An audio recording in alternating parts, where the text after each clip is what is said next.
Salam.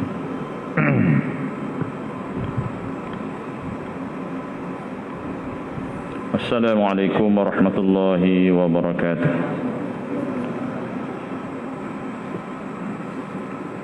Ila hadratin Nabi Mustafa Rasulullah sallallahu alaihi wasallam.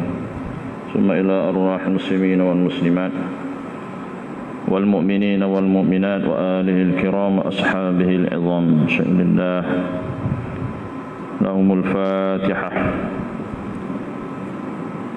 A'udzu billahi minasy syaithanir rajim. Bismillahirrahmanirrahim. Alhamdulillahi rabbil alamin arrahmanir rahim maliki yaumiddin. Iyyaka na'budu wa iyyaka nasta'in ihdinas siratal mustaqim. Siratal ladzina an'amta 'alaihim ghairil maghdubi 'alaihim waladdallin. Amin.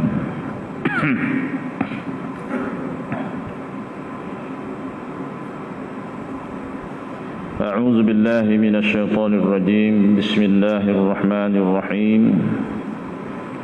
بسم الله ما شاء الله لا يسوق الخير إلا الله. بسم الله ما شاء الله لا يصرف السوء إلا الله. بسم الله ما شاء الله لا يأتي بالحسنات إلا الله. بسم الله ما شاء الله ما كان من نعمة فمن الله. بسم الله ما شاء الله ولا حول ولا قوة إلا بالله العلي العظيم. الحمد لله الحمد لله الذي هدانا لهذا وما كنا لنهتدي لولا أن هدانا الله. أشهد أن لا إله إلا الله وحده لا شريك له وأشهد أن سيدنا محمدا عبده ورسوله أرسل رسوله بالهدى ودين الحق ليظهره على الدين كله وكفى بالله شهيدا. سبحانك لا علم لنا إلا ما علمتنا إنك أنت العليم الحكيم. وقال رب اشرح لي صدري ويسر لي أمري واحلل عقدة من لساني يفقهوا قولي ولا حول ولا قوة إلا بالله العظيم. اللهم ربي يسر ولا تعسر كريم ربي تمني بالخير. اللهم إنا نسألك علما نافعا ورزقا حلالا طيبا وعملا متقبلا. اللهم ربي زدنا علما وارزقنا فهما. اللهم ربي زدنا علما وارزقنا فهما. اللهم ربي زدنا علما وارزقنا فهم النبيين وحفظ المرسلين وإلهام الملائكة المقربين وعافية يا أرحم الراحمين. اللهم افتح علينا حكمتك وانشر علينا من خزائن رحمتك يا أرحم الراحمين. ربنا أتمم لنا نورنا واغفر لنا إنك على كل شيء قدير. الله لطيف بعباده يرزق من يشاء وهو القوي العزيز. ففهمناها سليمان وكلا آتينا حكما وعلما وسخرنا مع داود الجبال يسبحن والطير وكنا فاعلين. اللهم صل على سيدنا محمد الفاتح لما أغلق والخاتم لما سبق ناصر الحق بالحق والهادي إلى صراطك المستقيم وعلى آله وصحبه حق قدره ومقداره العظيم. الصلاة والسلام عليك يا سيدي يا رسول الله. خذ بيدي قلت حيلتي أدركني. وصلى الله على سيدنا محمد وعلى آله وصحبه وسلم والحمد لله رب العالمين. قال الله تعالى في كتابه الكريم. أعوذ بالله من الشيطان الرجيم. إن الله وملائكته يصلون على النبي يا أيها الذين آمنوا صلوا عليه وسلموا تسليما. صدق الله العظيم. Ya saya hormati lagi dikasihi yang berusaha tuan pengurusi Masjid Qaryah Kampung Paya serta timbalan pengurusi dan juga pegawai masjid dan ahli jawatankuasa masjid yang dimuliakan Al-Fadhil, tuan-tuan imam, tuan Bilal, tuan Siak, tuan Dahri, tuan-tuan haji, puan-puan hajah, para asatizah sekalian, muslimin dan muslimat, mukminin dan mukminat sidang jemaah serta tetamu-tetamu Allah yang terhormat. Alhamdulillah, segala puji dan syukur kita rafakkan kepada Allah Subhanahu wa taala kerana dengan limpah izinnya serta inayah dari ayahnya, maka kita pada malam ini manusia yang paling bertuah yang dipilih oleh Allah SWT sebagai tetamu Allah SWT, berada di rumah Allah SWT, di bawah rahmat dan kasih sayang Allah SWT, di bawah naungan malaikat dan sentiasa mendapat doa malaikat. Amin ya rabbal alamin. Alhamdulillah, syukur juga kita kepada Allah SWT. Masih lagi Allah panjangkan umur kita berada di bulan yang mulia, bulan Rejab, yang mana kata ulama bulan Rejab adalah bulan menabur benih, bulan menanam. Bulan Syaban adalah bulan menyiram, dan bulan Ramadan adalah bulan menuai. Persoalannya, apakah yang kita tanam, apakah yang kita semai di bulan Rejab?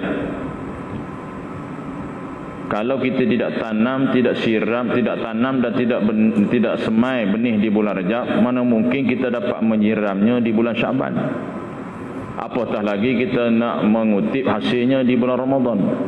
Jadi inilah kata-kata ulama. Jadi kita sebagai orang biasa, orang awam ni bersiap-siaplah untuk menghadapi Ramadan. Bermula bulan Rejab lagi. Kalau ikut dulu zaman-zaman dahulu para salafus salih, 6 bulan sebelum Rejab, sebelum Ramadan dah buat persiapan dah. Seumpama nak meminang, nak mengahwini bidadari, Jadi antaranya dalam kitab Jama'ul Fawaid banyaklah amalan-amalan, ada juga bergantung dengan Quran dan hadis sahih dan hadis dhaif untuk buat amal, tak ada salah. Antaranya amalan-amalan yang perlu kita lakukan di bulan Ramadan, di bulan Rejab. Bulan Rejab adalah satu bulan yang bulan haram. Bulan Rejab ni bulan yang mana kan kata-kata hikmah ulama lah. Bulan Rejab adalah bulan Allah, bulan Syaban bulanku, bulan Ramadan bulan umatku.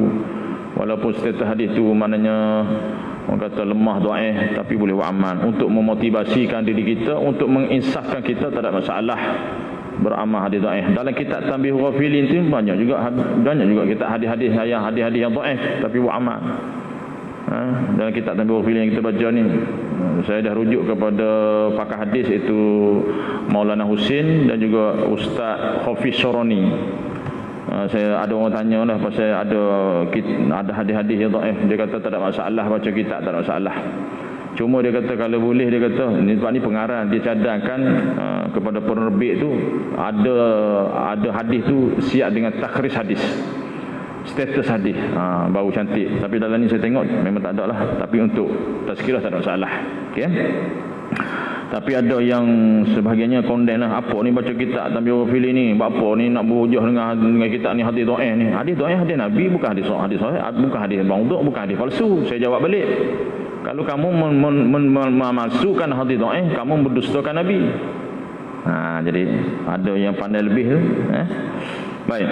Jadi antaranya kata Syekh Dr. ni, Nabi SAW mengajarkan kita membanyakkan doa lah. Allahumma barik lana fi Rajab wa Sya'ban wa balighna Ramadan. Walaupun Syekh Dr. ni kata kalau pun ini hadis dhaif boleh buat amal, tak salah doa amal, tak salah. Kalau nak ambil sahih semua ikut Al-Quran 100%, hadis 100%, mana nak ada, ikutlah ulama. Baik, Allahumma barik lana fi Rajab wa Sya'ban wa balighna Ramadan. Ya Allah, berkatilah ke bulan Rajab, wa Sya'ban dan wa balighna Ramadan. Pasal apa Nabi suruh baca wa balighna Ramadan tu? Pasal doa kita memanjatkan kepada Allah SWT supaya wa balighna, baligh mana sampai kepada Ramadan. Pasal apa Nabi kata kalau orang yang sampai pada Ramadan beruntung sungguh. Nabi sebut ada 2 golongan manusia yang mana dapat Ramadan dilipat gandakan, diampunkan dosa dia. Satu lagi golongan apabila masuk Ramadan dia masih kekal dosa, dilipatkan gandakan dosa dia tu. Maka kata Nabi, maka orang yang masuk dalam Ramadan masih lagi tidak insaf, maka dia sia-sialah hidup dia. Sebab dia tak bersyukur pada Allah. Allah panjangkan umur dia bulan Ramadan, masih lagi buat maksiat. Baik, yang kedua memperbanyakkan zikir, iaitu Rabbighfirli warhamni wa tub alayya. Sekurang-kurangnya 100 kali sehari, sebanyak-banyaknya banyaklah. Rabbighfirli, ya Allah ampun dosaku, warhamni, rahmatilah aku, wa tub alayya, terimalah taubatku. Ni bulan Rejab insya-Allah. Kita dah masuk fasa kedua Rejab ni, 10 hingga 20 Rejab. Dan jangan lupa kata Syekh Dr. ni, baca pagi penghulu istighfar dan malam. Dia tu dalil hadis sahih, baca mati janji syurga.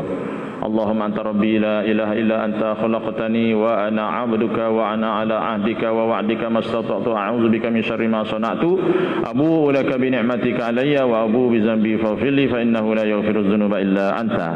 Baca pagi, lepas subuh, petang, lepas asar, tu maghrib, insya-Allah. Istiqamah. Lagi banyak lagi bagus. Dan zikir 10 rejak yang pertama, subhanallahil hayyul qayyum, 1 hingga 10 rejak dah habis dah. Subhanallahil hayyul qayyum, maha suci Allah yang hidup dan berdiri sendiri. 10 rejab.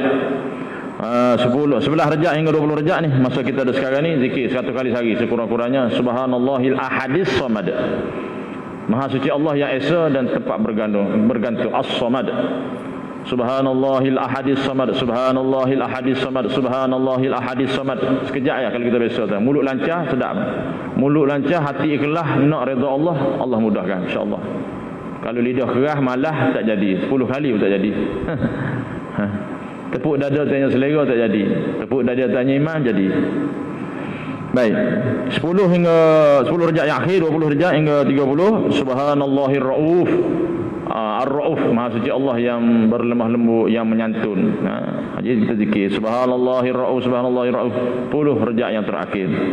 Dan puasa sunat, isni kami banyakkan baca Quran, istighfar, selawat dan sebagainya. Kita dah buat persiapan dah. Mula dah kosongkan perut berpuasa sunat, isni kami puasa hari putih. Dah lepas dah yang hari putih kami Jumaat Sabtu itu. Saya sempat 2 ya kami Jumaat. Hari Sabtu dah kenuri 2 kenuri tinggal. Hari ni hari Senin puasa, insya-Allah puasa sini kami. Puasa banyak. Dan Nabi banyak puasa bulan Syaban. Kata Nabi, puasa bulan Syaban ni ditinggalkan orang. Rejak dengan Ramadan tengah-tengah, maka aku suka kalau amal aku diangkat ketika mana aku berpuasa, beribadat bulan Syaban. Nabi banyak puasa bulan Syaban. Okey. Dan bulan Ramadan. Kita sampai pada bulan Ramadan. Ini persiapan kita tuan-tuan. Baik, itu yang pertama lah. Jadi yang keduanya saya nak motivasi untuk diri saya sendiri, tuan-tuan dan puan-puan sekalian. Kata ulama ada 5 perkara menyebabkan kita ni mati dalam keadaan husnul khatimah, iaitu berkait dengan solat. Saya dengar syarah oleh Syekh Zaini Ahmad, iaitu seorang ulama di Kedah. Dia terima daripada Syekh dia di Mesir, Al-Azhari. Dia pesan dia kata siapa yang berwuduk dengan sempurna dan solat dalam keadaan berwuduk yang sempurna, maka insya-Allah Allah pilih dia mati baik, husnul khatimah. Jadi wuduk kita macam mana? Jangan sambil lewa wuduk Baik. Yang kedua, menjawab azan dalam masjid. Sebab itulah makruh kita apabila dengan azan kita keluar daripada masjid, kecuali nak terberak, nak terkencing lain dah. Jawab dalam masjid. Menjawab azan dan jangan cakap ke azan. Mati adalah husnul khatimah. Dan disebut dalam hadis siapa yang mendengar azan menjawab seperti yang azan itu, maka doa wasilah Allahumma rabb hadhihi da'wati tammah was salatil qa'imah, kata Nabi, halalah bagiku syafaat bagi orang tu di akhirat. Nabi beri jaminan bahawa Nabi akan memberi syafaat kepada kita. Itu jawab azan, doa selepas azan. Yang keempat, yang ketiga, menempati sah yang pertama pada salat jemaah. InsyaAllah dia mati dalam husnul khatimah. Pasal apa? Pasal dia duduk sah yang pertama, dia mendapat special, itu mendapat doa malaikat. Allah tugaskan malaikat mendoakan bagi orang yang duduk sah yang pertama. Sah yang kedua, ketiga ada juga, tapi mulia yang sah pertama ni. Jadi Nabi sebut 3 perkara. Kalau Nabi kata apa dalam hadis? Kalau dia orang ni, kalau kamu tahu 3 perkara ni, nescaya kamu berebut dan buat undi. Kalau tak dapat buat undi, apa dia? Datang awal masjid, duduk depan saf yang pertama, dan juga azan. Berebut. Kita berebut juga, tapi berebut nak lari. Bukan sini Pak lah. Allahu Akbar. Duduk saf depan tu, ribuh belakang lagi tu. Berebut. Lawan tolak. Lawan tolak. Tidak ada penghormatan, kata ulama. Tidak ada penghormatan daripada orang yang sah belakang, ribuh ke belakang, beri orang belakang duduk ke depan, kecuali raja, pemimpin. Kita muliakan ulama. Lain tak ada. Jadi kita ni tawaduk lebih ni, akhlak lebih, duduk sah depan, ribuh belakang lagi. Hebat tu. Bagus sungguh. Baik. Yang keempatnya, jangan serentak dan dahulu daripada imam bila solat. Nabi sebutlah dalam Sahih Bukhari, Muslim. Dalam bab saya baca dalam kitab Al-Qalutan fi Akam Al-Imam wal Ma'mum, mana siapa yang sengaja doa sujud kerjakan solat ni dulu pada imam, batal solat. Kalau tak sengaja tak batal lah. Takut dia bunyi orang imam Allahu Akbar sujud, rupa-rupa orang masbuk takbir. Contoh, dia sangka imam rokok, contoh itu. Tak batal tu. Kalau sengaja, Nabi kata apa? Bukan setakat tu. Di akhirat nanti Allah bangkit muka kepala kaldai. Allahu Akbar. Dan serentak sama juga. Ni saya nak tegur sini. Serentak. Banyak kali saya tepat. Saya tengok pun. Kat sini pun masih ada lagi. Imam tak sempurna rokok, kita ikut rokok dah. Betul tak? Betul tak ada akhlak jemaah? Tak kena. Sebab apa Nabi sebut dalam hadis sahih? Nabi kata apa maksud dia? Apabila kamu melihat aku takbir, maka kamu takbir. Bermakna siapa takbir dulu? Imam takbir dululah. Tapi dalam bab takbiratul ihram ni, kalau kita serentak dengan imam batal. Kita imam Allahu Akbar, kita Allahu Akbar batal. Kalau hak lain tak apa. Sebab imam tak masuk semayang lagi.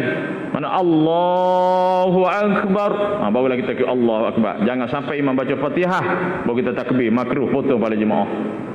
Sebab dapat takbiratul ula tu. Jadi Nabi siapa? Nabi kata apa? Apabila kamu melihat aku takbir, takbir. Apabila kamu melihat aku rokok, kamu rokok. Apabila kamu melihat aku sujud, kamu sujud. Bermakna siapa rokok dulu? Nabi rokok dulu sempurna. Allahu Akbar, sempurna rokok dulu baru kita ikut. Tapi kebanyakan saya tengok jemaah kita ni tak semualah. Imam dah turun rokok, Allahu Akbar, kita pun ikut. Macam etik pula petang. Betul tak? Cuba tengok, berhati tengok. Mana disiplin kita solat berjemaah? Sebab tu Nabi sebut dalam hadis, ada orang jemaah dapat 27, ada 25, ada 15. Ni pasal banyak ni kita potong. Imam tak ubah kedudukan lagi, kita dah ubah kedudukan dah, potong jemaah. Imam, sebab tu kita kena tahu adab berjemaah, adab berzikir. Mana imam ubah kedudukan Allahumma antas salam wa minkas salam, baru makmum boleh ubah kedudukan. Ni tak ada Allahumma antas salam, dah semai sunat belakang dah. Mana adab salat berjemaah? Ada satu masjid dan saya tegur dalam grup masjid. Saya kata mana adab solat berjemaah kita nak dapat pahala. Lepas tu dia kata, habis dia kata ustaz kalau macam ni kau cakap orang beriman, dia komen saya. Dia tak faham. Dia kata macam ni kau cakap orang beriman. Dia kata habis yang solat tu yang bangkit ketika mana imam belum doa zikir tu manusia kau binatang ustaz. La ilaha illallah. Terkejut saya. Saya kata kenapa lah jahil sampai tahu tu. Tapi saya tak jawab lah tu. Malu dia kan. Kenapa adab tuan-tuan? Saya sebut bagaimana adab kita berjemaah, adab berjemaah. Saya tak kata orang tu kurang adab, orang tu biadab tak. Habis dia kata, habis yang bangkit tu bukan manusia, binatang kau ustaz. La ilaha illallah. Itulah kalau jahil kena tanya. Jangan duk melenting tak tahu pasal. Payah tuan-tuan zaman sekarang ni bila tegur ni dia melenting balik. Kita tengok Ustazah Asma tegur riak, kena kecam. Sedangkan riak tu tak sepatutnya ditubuhkan dalam grup Facebook, WhatsApp tu. Sebab riak tu memang dia benci oleh Allah. Dia buat kumpulan riak. Assalamualaikum tuan-tuan, apa kita nak riak hari ni? La ilaha illallah. Nak riak. Kalau buat kata apa resipi makan hari ni, kuih bom kau, karipak aku tak apa juga. Ni cakap grup, apa nak riak hari ni? Dah tahu dah mula riak tu sifat mazmumah, dia buat kumpulan riak. Mampu helah ni. Bila Ustazah Asma tegur, ada yang pro dan kontra, marah, ada yang setuju. Nampak tak tuan-tuan? Kita tengok hari ni, sebut tu Nabi sebut. Akhir zaman ramai orang yang menghina ulama, menghina para ulama, tak dengar ulama mengupah, maka diangkat keberkatan ilmu daripada dia. Apatah lagi, condemn Imam Ghazali, condemn Imam Syafi'i. Ada PhD, condemn Imam Syafi'i. Kita meraihkan juga Imam Syafi'i, tapi kita tak ikut Imam Syafi'i. Allahu Akbar. Siapa dia Imam Syafi'i ni? Imam Syafi'i ni bukan imam rawatib solat jemaah tuan-tuan. Mujaddid. Tengok. Orang ilmuwan. Sebab tu saya kata dalam Facebook saya, antara fitnah akhir zaman ialah fitnah yang keluar daripada mulut orang-orang yang ilmu agama. Fitnah tetap kepada ahli ulama. Hilang keberkatan ilmu. Jangan kita serentak. Tunggu imam sujud dulu baru kita ikut. Barulah dapat husnul khatimah. Nak kalau nak kejar tu imam. Apa bukan imam nak lari. Mukadimah panjang ni. Baik. Dan yang kelima, kata Syekh, jangan keluar daripada masjid sebelum imam bangkit. Bermakna imam bangkit di tempat imam tu duduk sembahyang sunat, baru kita bangkit belum keluar. Siapa yang lakukan 5 perkara ni berkaitan dengan solat ni, kata Syekh Zaini, maka insya-Allah Allah beri special dia mati dalam husnul khatimah. terpulang pada tuan-tuan lah, nak buat tak buat, saya sampai je. Nak buat tak? Baik tuan-tuan, itu saja mukadimah. Panjang lagi saya stop sebab dah lewat dah. Kita nak baca kitab. Baik. Boleh InsyaAllah akhir lagi saya akan bagi satu amalan. Baru tadi kami bersiaran dengan Syekh Zainul Asri Ramli. Dia kata ada satu amalan subuh-subuh. InsyaAllah siapa yang baca amalan ni selamat daripada COVID, penyakit, sihir apa semua, takluk. Lepas tu dia cakap, minta maaf saya rahsia sebab saya dapat ilmu ni daripada, saya tak nak cerita. Bukan dia tak cerita, mungkin daripada wali Allah, wallahualam, dia tak nak cerita. Sebab dia menerima amanah daripada guru macam tu, dia tak cerita. Tapi amalan hebat dia tu. Daripada guru yang hebat, nanti saya akan sebut. Kalau terlupa, tak ada rezeki tuan-tuan lah. Okay. Tunggu lah saya akan sebut. Ada 4 amalan ni. Satu tu baca 41 kali. Oh, ni masuk dalam live ni. Tak apa. Satu baca 41 kali, amalan kedua baca 11 kali, yang ketiga 11 kali, yang keempatnya ialah 11 kali. 3-4 amalan tu. InsyaAllah saya akan beri. Dia kata, saya tanya boleh tak kita nak terima ijazah dan nak mengijazahkan lain. Siapa dia kata, siapa yang melihat sampaikanlah insyaAllah. Boleh. Saya dapat izin daripada beliau. Okey. Baik. Bismillahirrahmanirrahim. Muka surat 115. Semoga Allah memberkati tuan-tuan guru kita. Qala musannifu ma nafa'ana bi'ulumihi fid darai amin ya rabbal alamin. Perenggan yang kedua akhir tu masih lagi bab taubat. Sesungguhnya, kita mula situ sesungguhnya seorang hamba jika bertaubat. Hamba ni kita hamba lah. Kita ni hamba Allah. Sebab tu pangkat Nabi SAW tinggi daripada Nabi-Nabi lain. Sebab apa? Habibullah. Bila sebut Habibullah, hamba Allah. Kalau Nabi Musa kalimullah, kalau Nabi Ibrahim kalimullah Nabi Ibrahim khalilullah, Nabi Musa kalimullah. Itu beza tu pangkat-pangkat tu. Tapi Nabi Habibullah. Itu hamba. Bermakna kita tengok lagi rasa kita ni rasa bersifat hamba, lagi kita rasa hamba, lagi kita rasa hina, lagi rasa hina dina kita rasa hamba, lagi tinggi kita dengan Allah. Tapi kalau kita rasa kita hebat, kita imam besar, kita ustaz, kita ilmu banyak, lagi hina di sisi Allah. Nampak tak? Lagi kita naik pangkat kita, rasa kita hebat, masa lagi hina di sisi Allah. Lagi kita tawaduk, lagi kita rendah diri, lagi kita kena kita kata hamba, kita jahil, kita banyak dosa, lagi mulia di sisi Allah. Faham maksud dia? Bahasa Allah terbalik tak? Hingga mana Syekh Zainal Asri kata, kalau kita buat sesuatu tu kita kata aku itu, akulah. Maknanya adanya kuasa diri tanpa kuasa Allah, maka kita sudah melakukan syirik khafi, dimurka oleh Allah Subhanahu wa taala. Nauzubillahi min zalik. Nauzubillahi min zalik. Boleh juga kata nauzubillahi min zalik. Betul juga Bagaimana kita kata Allah, banyaknya kita dosa dengan Allah. Kita dosa dengan Allah banyak, dengan manusia banyak, dengan kita sendiri banyak. Allahu akbar. Jadi taubatlah kita. Taubat. Okay. Jika taubat, dia kata seorang hamba tu jika taubat, maka semua dosa-dosanya lalu itu berubah menjadi kebaikan hasanat. Nampak? Kebaikan hasanat. Kebaikan hasanat itu kebaikan yang orang kata yang berlimpah-limpah. Berlimpah-limpah dosa-dosa itu berubah. Demikianlah pengertian daripada ayat 70 surah Al-Furqan itu. Okey, atas tu. Kita baca tu, walladzina yad'un ma'allahi ila anha kharatu. Ibnu Mas'ud ni ibnu anak Mas'ud. Siapa dia nama dia? Abdullah bin Mas'ud. Orang Arab dia terkenal Ibnu Mas'ud, Ibnu Umar, Abdullah bin Umar. Dia suka nama bahasa mulia. Dia memuliakan bapa mereka. Dia tak guna nama. Kita guna nama kan.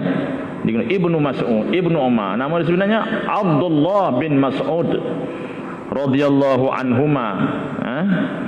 Beza radhiyallahu anhu, redha Allah dia dengan bapak dia. Kalau radhiyallahu anhuma, dia radhiyallahu anhu, redha Allah dia seorang aja. Kalau radhiyallahu anhuma, dia dan bapak dia keluarga. Kalau radhiyallahu anhum, semua sekali. Beza tu. Ada bahasa hadis tu. Anhuma, anhu, anha, anhuma, anhum. Okey.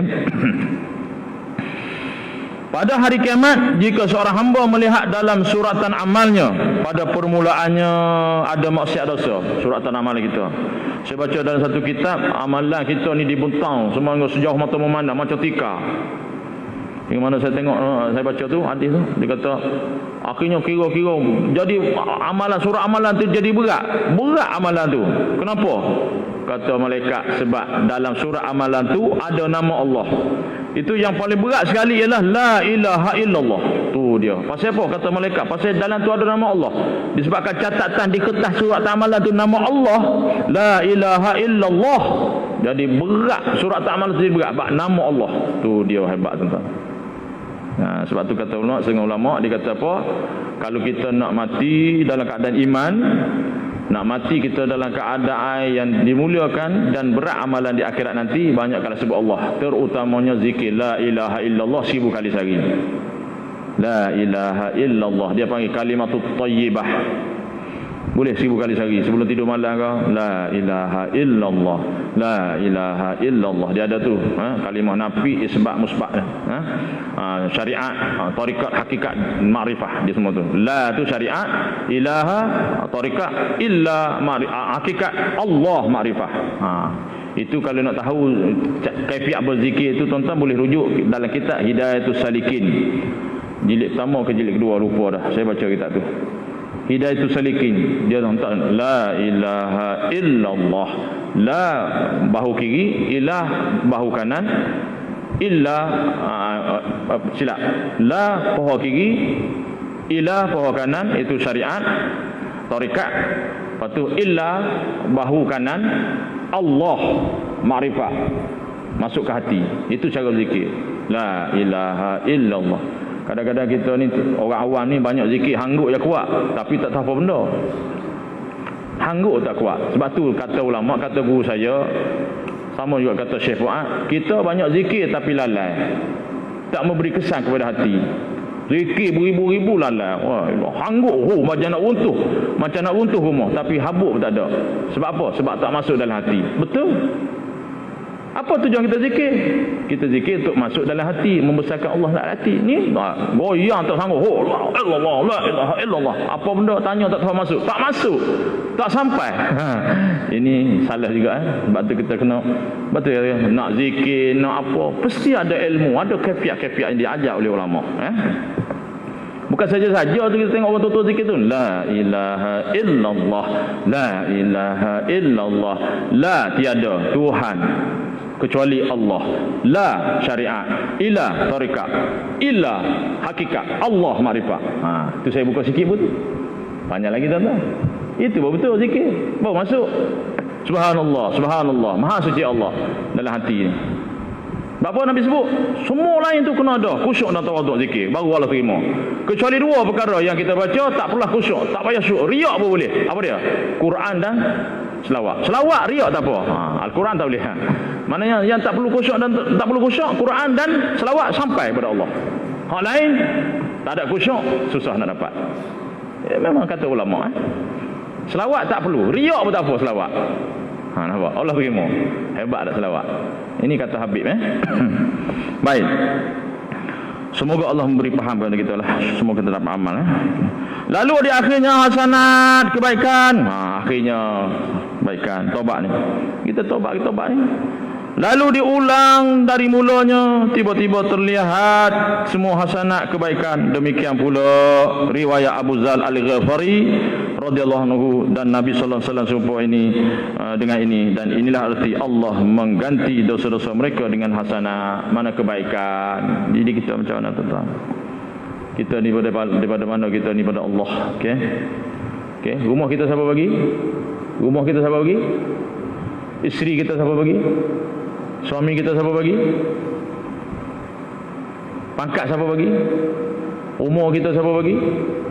Rumah kita siapa bagi? Tanah kita siapa bagi? Kerja kita siapa bagi?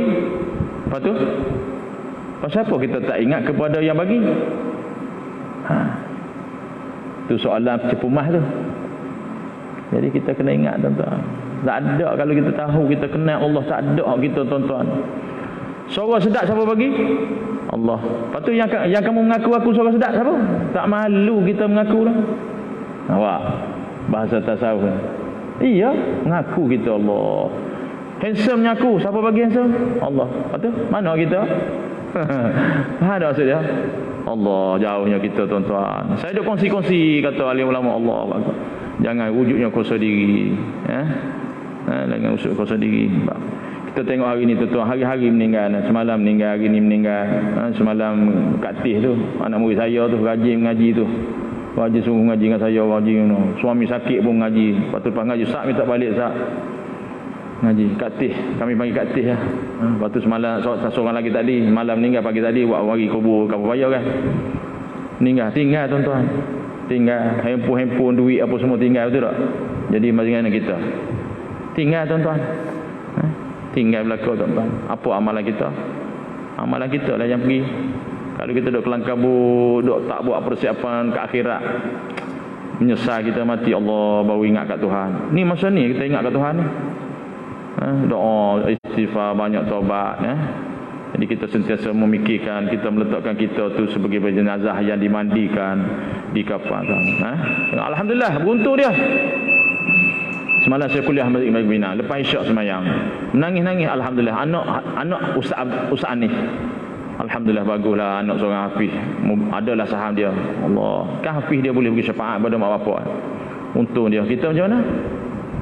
Nangis doa, pergi ke kubur talqin menangis. Allah, saya kata saya tepuk belakang sabar-sabar. Nangis doa, wahai bondaku, sedih dia belajar talqin, wahai bondaku, jangan, Allahu akbar, tak nak cakap. Saya merasakan bagaimana kita dalam kubur tu. Allahu akbar, banyaknya dosa kita tuan-tuan. Jadi beruntungnya kata Nabi, orang sentiasa bertaubat, mohon keampunan daripada Allah, minta maaf sama-sama kita. Sebab tu kata ulama, kalau kita nak masuk syurga, kita buat baik kepada sekalian makhluk Allah. Itu kata guru Abbas kumpul. Nak masuk syurga, taat pada Allah, taat pada mak bapak, dan buat baik seluruh hamba Allah. Boleh? Tu payah tu, cakap boleh tu tak? Tak? Itu jaminan ulama, jaminan Nabi. Ya, betul lu. Pancu terus. Lepas ni tak ada kuliah dah. Okey, memang saya nak berhenti dah. Okey, lepas ni kita azan, kita berhenti setakat tu tanda sikit ya, buka kitab baca sikit ya. Kata guru saya, jangan tanya, murid-murid ni jangan tanya bila nak habis kitab. Jangan tanya, itu tak ada adab tu. Sebab saya mengaji kat Sungai Petani dulu tuan-tuan, usul tahqiq tu satu baris lah semalam. Satu baris, tak berani nak tanya bila nak habis. Nak mampu Jangan tanya nak habis bila ngaji, jangan tanya. Patutnya bila aku nak amal. Sepatutnya jangan tanya bila nak habis, bila aku nak amal. Betul tak? Jadi seperti mana saya janji tadi lah boleh lewat sikit tempat. 4 amalan tadi Ustaz. 4 amalan tadi bagi. Dia tuntut tu, kalau tak tuntut dia pergi cari ilmu saya ni.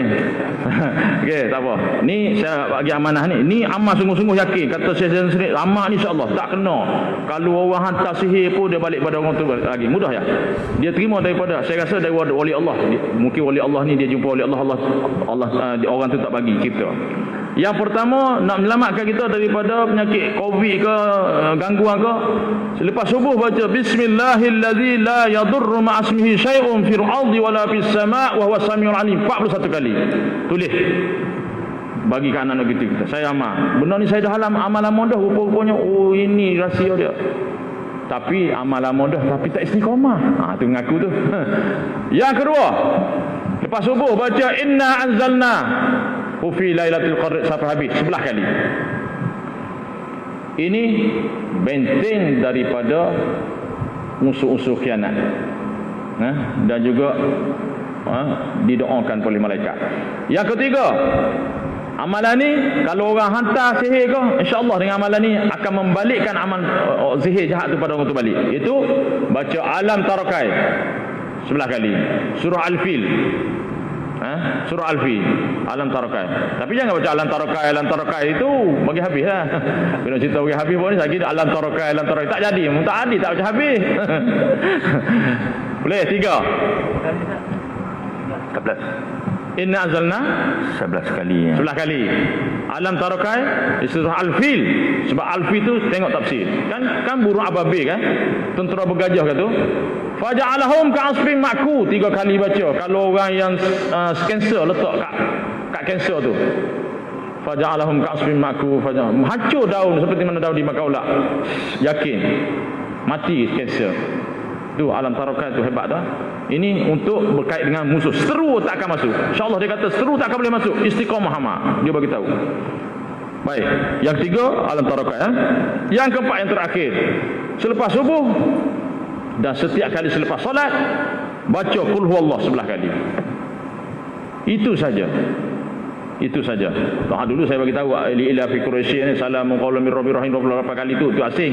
Itu untuk penyakit jangkit. Salamun qaulan mir rabbir rahim surah yasin 28 kali, li ila fi quraisy 21 kali dan bismillahillazi la yadur ma 41 kali itu asing, itu khusus untuk penyakit jangkit. Ini untuk benteng diri. Boleh Pak perkara tu. Sebab Syekh kata walaupun rakaman tak dengar secara langsung boleh sampaikan. Saya halal, saya ijazahkan. Qabil tu ijazah. Qabilna ijazah. Kami terima ijazah. Qabil tu ijazah kami, saya terima. Qabilna ijazah. Barakallahu fi. Okay? Boleh Itu saja istiqamah insya-Allah. Selamat Kata itu saja. Saya masa mari tadi ada duk sembah dengar dalam WhatsApp. Dia kata apa? Ni lawak-lawak lah sebagai akhir ni, lawak-lawak. Dia kata ayah saya menerima cucukan vaksin, dia kata. Pergi cucukan vaksin, balik-balik tu start kereta balik rumah, dia kata bawa mata kelabu. Kelabu mata, dia kata. Balik-balik rumah suruh anak cek mana badan, tak ada apa pun, mata kelabu. Lepas tu telefon kat doktor. Dia kata pasal apa saya kena cucuk ni mata kelabu ni doktor. Doktor kata datang pejabat balik. Pergi pejabat balik, doktor cek kata tak apa. Sudah, dia kata salah cucuk. Tak, dia kata doktor kata betul. Suntikkan vaksin. Bahaya lah. Rupa-rupanya doktor kata ni pakcik tertinggal spek mata. Tu saya lawak Dia kata pakcik tinggal spek mata. Patutlah kelabu. Ingat vaksin tu boleh mati. Ini saya lawak dah sebagai akhir seronok. Wallahu alam. Sekadar itu saja tuan-tuan. Saya maaf dan maaf. Kita tangguh majlis kita dengan tasbih kafarah dan suratul asri. Subhanallah.